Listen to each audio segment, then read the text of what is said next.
I finished off my 11th grade year, now living with Zach and his family. And his house is a whole different environment from all the other environments that I've lived in.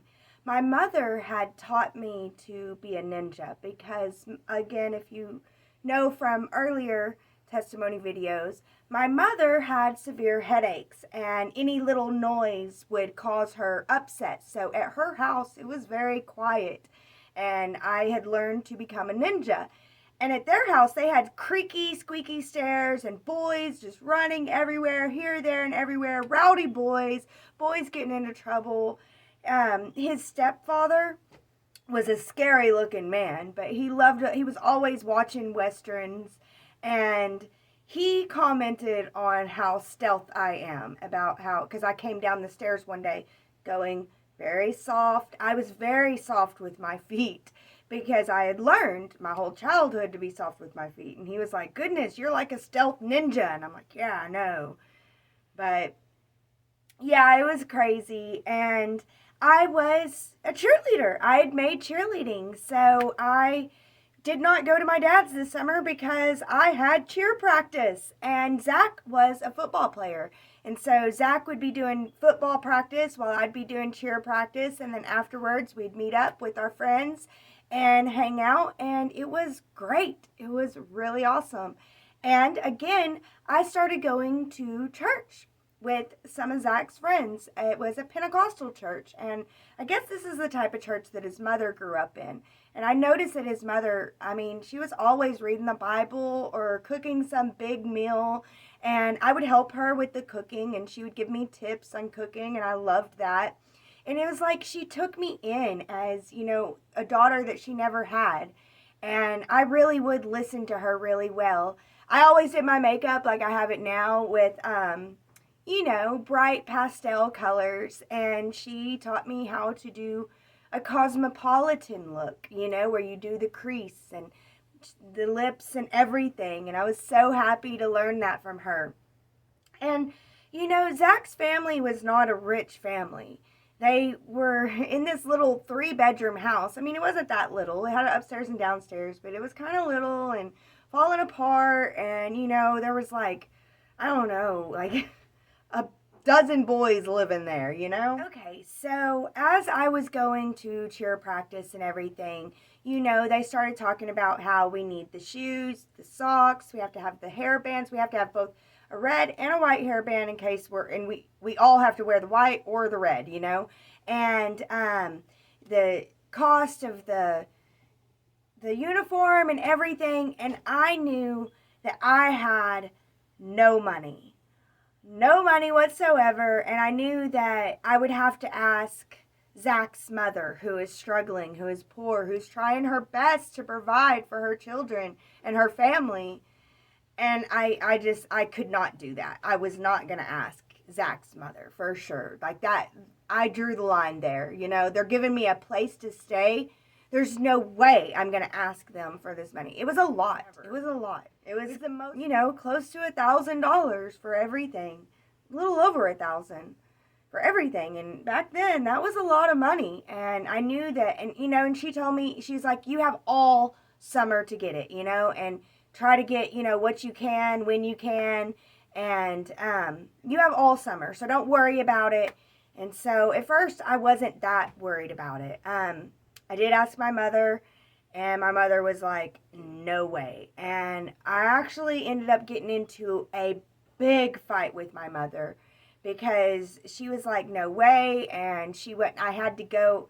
I was at her house. I went to her house to ask her for help for paying for the cheer stuff, and I had to get back. Because I had cheer practice, I had other stuff, and she was like, well, I'm not going to take you back right away, I've got other stuff to do, and I was like, oh my gosh, I need you to take me back. And I got so angry at her, and I basically whooped her butt. I did. I've never been in a fight in my life, but I just grabbed her, and I just started wailing. I was like, you're nothing but a bitch, da da da. I regret it, but I did that, and I whooped her, and then I was gonna keep going, and then my brother was like right in front of me, my little brother, and he was just like, why? Like, yeah, good point. I need to back off. Her car was a standard, and I did not know how to drive a standard, but I thought that I could, just get in and go, and I ended up breaking it down at the end of the driveway. It did not work. Ended up having to walk, and Zach came and got me. And it was just a big mess, I did miss that practice, and I got a demerit, and it was a big mess, and it was getting more and more messier. And at this time, I would stay with my uncle periodically because, even though I was living at Zach's house, I knew that, I'm a drain. I don't need to be there all the time. And I was also living with him off and on while I was homeless. He just had a little 2-bedroom apartment with him and my cousin living there. And they were, I don't know, my uncle was like on drugs. He was losing his mind. He was going crazy. His daughter had died, and he was really losing his mind. And I remember one time that I was staying over there for the night. I'd just sleep on the couch or sleep on the recliner or something. Usually there was a lot of stuff going on there, so I didn't want to be there all the time. But one time I was over there, and he was going to take me to cheer practice. And so it was like the summertime, and he was on his way to drop me off at cheer practice. He stopped at an ATM, and he pulled out a lot of money, like a lot of money. I'd never seen that much money. I should have been like, hey, I need money for cheerleading. Will you please give me some? But anyway, I didn't. I was just like, wow, that's a lot of money. And he was like, yeah. And he pulls out all this money, and then he drops me off at cheer practice, and he disappears. And we do not find him. For a while. Yeah, for a long time. We do not find him. We do find his Jeep that he had was parked down the road from my cousin's grave. So we found that first. And then it was a couple years before we ever found him. His skull was found in the woods. So, yeah, in the woods behind the gravesite. So, very interesting, and they took his, because there were bones, and there were, I don't know, I didn't see it, but they took him, what they found of him, into forensics, and forensics was going to figure out what happened to him, and then once forensics figured out what happened to him, then we could have a funeral, and the funeral never happened. Forensics never figured it out, I guess. I guess they still have him. I don't know. But anyway, so that happened, and towards the middle of the summer, I'm rededicated to God, and I feel like I can do right if I just stick to this one man. And I had called my grandmother and asked her for help in paying for my cheerleading, and she, not my grandmother, not my dad's mother, but my mother's mother. I called her because she had, I felt like she had money and maybe she could help me. Maybe she'd be willing to. And I asked her for help with my cheerleading funds. And, because I was also doing, door-to-door sales. And I had sold like $5 worth of stuff. I was really bad at it. And it wasn't helping that these other cheerleaders who have their parents, they know people in the neighborhood. And so they're like, oh, I already bought from so-and-so. Oh, I already bought from so-and-so. It's like, okay, thank you. I just wanted to go to so-and-so and be like, please let me sell something.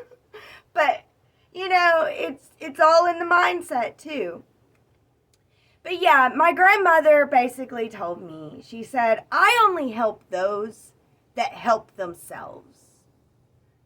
I was like, ouch, it hurt. And I was like, okay, I understand. That makes sense. And I hung up the phone and I began to look for a job any way that I can. And at this time, I no longer have my car. I don't know what happened to it. I really can't remember. I just remember that I did not have my car. I did not have a car anymore.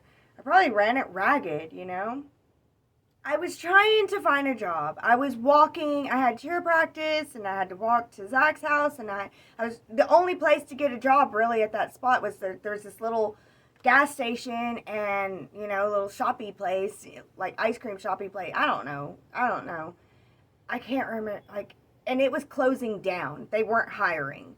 And at the gas station, it wasn't a gas station place, but it was like a convenience store, and they weren't hiring, at all. And I didn't have a ride into town. I didn't have no way of getting a job. I began to feel defeated. And I didn't want Zach to know this. I didn't want him to know that, I'm stressed out because I'm trying to make this money for the cheerleading and I don't know how. And I don't want your family to stress out about it, because I was afraid that if he realized that I was stressing out for this reason, that they would try to find a way to pay it. And all that would do would heap more guilt upon me, because they're already doing more for me than I can do for them. Of course, Zach's mother did tell me, she's like, it's okay. You will pay it forward one day. When you can help others, you'll remember, and you'll help them. Maybe I will, but it made me feel better. They didn't want to heap guilt upon me. It just was heaped upon me. And so I made a decision to quit cheerleading. I decided that I'm not able to help myself enough to do this. If I wanted to do it, I would have to be better. I would have to be stronger somehow. And I'm not. And so I quit cheerleading towards the end of the summer. It was like close to the beginning of the school year. And I know that was disappointing for the cheer team and everything. And it was disappointing for everyone. It really affected me. Like, I feel the tears coming on, because I know the depression that's about to begin. But nobody understood why I quit cheerleading, and I didn't feel like I could explain it to them. How do I explain that I'm unable to take care of myself, guys? I'm not worthy of help. And how can I cheer a team on when I'm so low? So, yeah, and Zach gave me a hard time, because Zach did not like quitters. He did not like quitters, and I became a quitter in his eyes. And I think that, he began to look down on me. And I don't guess I blame him much. I began to look down on me, because we began to look down on me. So as he would attack me verbally, letting me have it and letting me know how low down I am as a quitter, I would only agree. Yeah.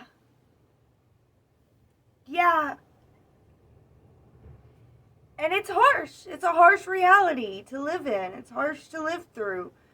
It's harsh to tell yourself these things.